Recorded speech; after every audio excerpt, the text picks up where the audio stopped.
Perkenalkan nama saya Perkenalkan nama saya Ibnu Fakrul Silagalabu. Angkatan 2016. NIM 097.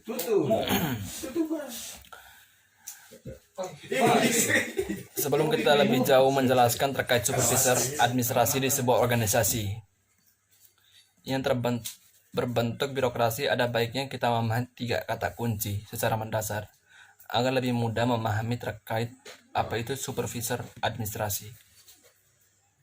Apa itu supervisi? Etimologi bahasa Inggris supervisi, super artinya atas, sedangkan vision artinya penglihatan. Artinya supervisor adalah ia yang melihat secara mendalam atau mengontrol apakah pertahankan atau ditingkatkan kualitasnya. Apa itu administrasi? Menurut Kamus Besar Bahasa Indonesia, usaha dan kegiatan yang meliputi penetapan tujuan serta penetapan cara-cara penyelenggaraan pembinaan organisasi. Yang pertama, secara etimologi berasal dari bahasa Latin intensive dan ministry, melayani, membantu, dan mengarahkan. Dan yang kedua, arti dari administrasi ada 2, dalam arti sempit dan arti luas. Arti sempit bisa dikatakan administrasi itu sebagai proses pencatatan data, dokumentasi, surat-surat, prinsipil, dan rapi. Sedangkan dalam arti luas adalah menyangkut kegiatan manajemen atau pengelolaan tahap keseluruhan komponen organisasi sebagai upaya untuk mewujudkan program dan tujuan organisasi. Yang ketiga, administrasi adalah proses yang mengimplementasikan tujuan organisasi. STIN menggambarkan sebagai proses mendefinisikan dan mencapai tujuan organisasi melalui sistem upaya terkoordinasi dan kooperatif.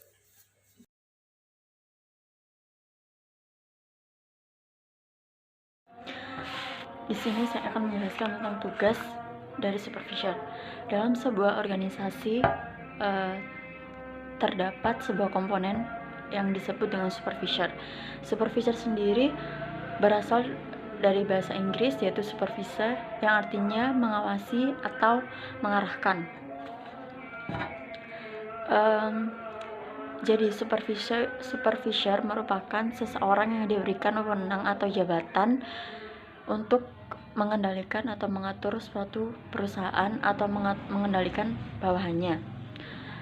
Tugas dan wewenang seorang supervisor dalam suatu perusahaan itu tentunya berbeda-beda, tetapi tugas utamanya yaitu tetap sama, yaitu memonitoring jalannya suatu produksi agar tujuan dari suatu perusahaan bisa tercapai dengan baik. Tugas yang pertama yang akan kita bahas yaitu staff rekrutmen dan seleksi. Di sini terdapat 4 poin. Yang pertama yaitu supervisor mengumpulkan sumber daya manusianya yang memiliki tujuan yang sama, dan di sini supervisor harus mengetahui karakteristik dari calon pekerja itu cocok atau tidak untuk bekerja. Poin yang kedua, supervisor harus mengetahui sikap, keterampilan, skill, dan karakteristik pekerja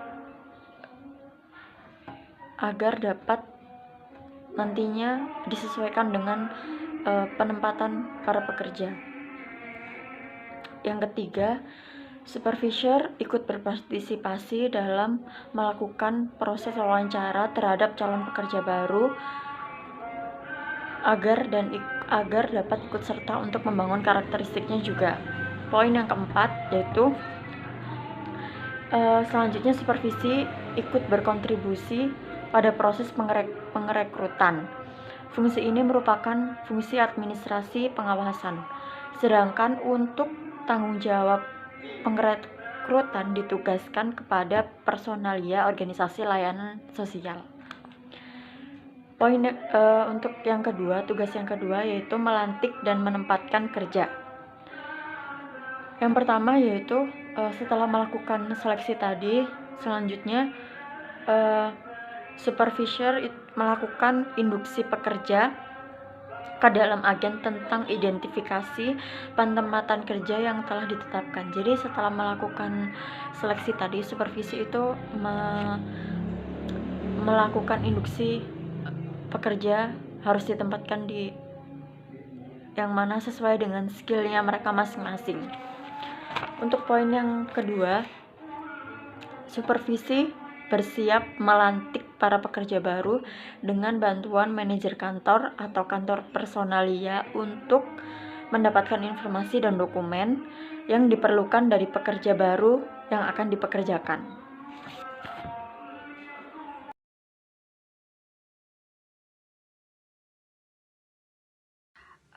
Yang selanjutnya adalah perencanaan kerja. Perencanaan kerja meliputi supervisor menetapkan kebijakan dan tujuan umum, kemudian dibagi menjadi beberapa unit atau bagian kerja agar pekerja tersebut dapat menyelesaikan pekerjaannya dengan tepat waktu. Kedua, supervisor juga bertanggung jawab langsung atas karyawan untuk menjaga karyawan tetap produktif dalam pekerjaannya. Ketiga, supervisor harus memiliki kompetensi dan pengetahuan tentang tugas-tugas yang menjadi tanggung jawabnya untuk merencanakan perencanaan penempatan kerja. Kemudian supervisor memutuskan penugasan kerja yang akan diberikan kepada stafnya. Yang terakhir, supervisor mulai menjalankan tugasnya dengan mengarahkan dan membantu para pekerja. Yang selanjutnya, penugasan kerja. Setelah merencanakan keseluruhan perencanaan kerja, supervisor perlu mempertimbangkan faktor penugasan. Yang pertama, ada kriteria penugasan supervisor. Itu meliputi pemerhatian kekuatan dan kelemahan secara spesifik para pekerja individu. Kedua, supervisor harus mengetahui kapasitas pekerjanya. Ketiga, atau yang terakhir, penugasan tergantung pada kerumitan pekerja yang dilakukan agar dapat menyeimbangkan antara kerumitan kerja.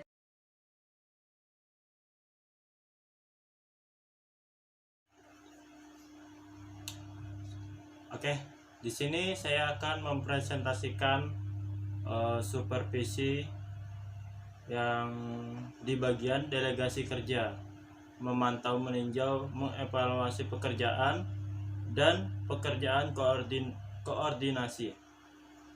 Delegasi kerja menugaskan pekerjaan tidak harus berurusan dengan masalah seleksi tugas, tetapi juga harus menentukan ketegasan dengan yang dia menginstruksikan para pekerja tentang tindakan yang kebutuhan untuk harus diambil dalam melaksanakan tugas. Delegasi menunjukkan bagaimana hal itu harus diselesaikan, di mana pekerjaan yang ditugaskan di bawah kondisi dari maksimum otonomi pekerja dan kebijaksanaan, yang tujuan dari tugas jelas dinyatakan pekerja diizinkan untuk melakukan tindakan apapun setiap saat bahwa ia merasa akan menghasilkan dalam prestasi dari tujuan. Pekerja dalam kondisi otonomi, pekerja dapat didelegasikan wewenang untuk bertindak hanya setelah mendapatkan persetujuan sebelumnya. Atas dia dapat diberitahu sebelumnya apa yang harus dilakukan. Oke, selanjutnya memantau, meninjau, dan mengevaluasi pekerjaan. Pada titik ini, proses mengarah ke fungsi khas lain dari pengawasan administrasi. Setelah didelegasikan yang ditugaskan dengan yang sesuai tingkat kebijaksanaan, pengawas memiliki tanggung jawab lebih lanjut dari monitoring tugas-tugas untuk melihat bahwa itu akan dilakukan dalam waktu yang ditentukan dan dengan cara yang sejalan dengan agen prosedur. Pemantauan melibatkan laporan verbal dari pekerja, membaca catatan, dan meninjau laporan statistik. Tujuan dari pemantauan di sini adalah memastikan tidak ada kegiatan yang terjadi. Oke, selanjutnya pekerjaan koordinasi. Tujuan dari pekerjaan koordinasi menjadi tugas-tugas yang dapat dikelola dan dibedakan yang ditugaskan ke unit yang berbeda dan kemudian sekali lagi dibagi lagi dan ditugaskan kepada pekerja individu. Melalui koordinasi, pengawas membawa pekerja ke dalam hubungan dengan pekerja lain yang terlibat dalam kegiatan yang bersifat timbal balik, suportif, atau menjadi tambahan untuk pekerjaan mereka sendiri. Koordinasi menyatukan upaya pekerja dan unit kerja menjadi maksimal. Kurangnya adanya konflik dan kenyamanan memiliki pengaruh yang lebih besar. Ya, terima kasih.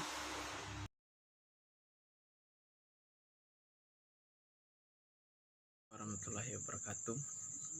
Teman-teman semuanya, di sini saya akan menjelaskan tugas seorang supervisor. Nah, yang pertama itu fungsi komunikasi, teman-teman. Nah, kita tahu bersama bahwa komunikasi ini adalah sebagai kendaraan untuk koordinasi, baik itu di dalam organisasi ataupun komunitas-komunitas. Nah, komunikasi juga ini untuk mendapatkan informasi, baik itu informasi yang keluar ataupun informasi yang masuk, teman-teman semuanya. Nah, kemudian tugas yang kedua adalah pengawas sebagai advokat. Seorang supervisor dalam menangani seorang klien, dia selain daripada mengawas atau mengontrol seorang klien, dia juga bisa sebagai advokat. Nah, kita beri contoh ketika klien mengalami persoalan, katakanlah berhadapan dengan hukum. Nah, di situ seorang supervisor, dia yang mewakili atau menjadi perwakilan terhadap seorang klien, agar kemudian dia bisa menyelesaikan persoalan-persoalan yang dihadapi oleh seorang klien. Nah, agar kemudian seorang klien ini tidak mengalami gangguan psikologi ataupun gangguan mental, dan juga bisa menjalankan kembali fungsi sosialnya di dalam masyarakat, teman-teman semuanya. Nah, maka dari itu sangat dibutuhkan peran seorang supervisor untuk menyelesaikan persoalan-persoalan klien. Nah, begitu teman-teman semuanya.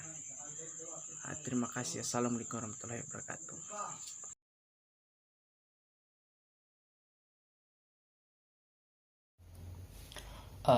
Tugas supervisor dalam administrasi yang selanjutnya itu adalah supervisi mempunyai fungsi penyangga administrasi, atau bahasa lainnya adalah supervisor itu mempunyai tugas untuk melindungi atau sebagai payung pelindung daripada pekerja sosial atau daripada yang diawasi. Jadi mereka mempunyai tanggung jawab. Semisal gini, ketika pekerja sosial yang diawasi melakukan kesalahan dalam sebuah praktek, lalu kliennya komplain, maka pekerja sosial ini akan dilindungi oleh supervisor. Supervisor mempunyai tugas untuk melindungi, karena mereka mempunyai tanggung jawab untuk itu. Mereka mempunyai tanggung jawab. Mereka yang mengedukasi pekerja sosialnya. Katakan kalau semisal salah, maka mereka juga bertanggung jawab untuk melindungi pekerja sosial dari komplain klien misalnya, atau keluhan klien. Itu yang dimaksud dengan supervisor sebagai penyangga administrasi. Yang selanjutnya adalah tugas terakhirnya adalah yang ke-11 kalau nggak salah, itu supervisor sebagai agen perubahan dan hubungan dengan masyarakat. Kita bahas satu-satu. Supervisor sebagai agen perubahan, katakanlah di dalam organisasi itu model kepemimpinannya sangat totaliter, tidak mengharapkan adanya perubahan, artinya status quo. Maka supervisor mempunyai tugas untuk bagaimana merubah organisasi itu untuk lebih demokratis dan lebih menerima masukan-masukan agar lembaga atau sebuah organisasi itu kedepannya menjadi lebih baik. Katakanlah semisal di dalam sebuah lembaga itu tidak mau menerima masukan, otomatis kan yang di bawahnya itu pekerja sosial itu akan mengalami kesusahan dong, karena pada hakikatnya segala sesuatunya sangat dinamis. Masyarakat membutuhkan ini, organisasi tidak mau melakukan perubahan, maka otomatis organisasi tidak mampu memberikan perubahan di masyarakat. Maka organisasinya dulu dirubah dan supervisor mempunyai andil di sana, baru organisasi ini melakukan hubungan dengan masyarakat. Tidak mungkin terjadi hubungan dengan masyarakat kalau misal suatu lembaganya masih bermasalah. Maka supervisor harus membenahi lembaga ini terlebih dahulu, baru terjun ke masyarakat. Seperti itu. Jadi ada 11 tugas supervisor di bagian administrasi.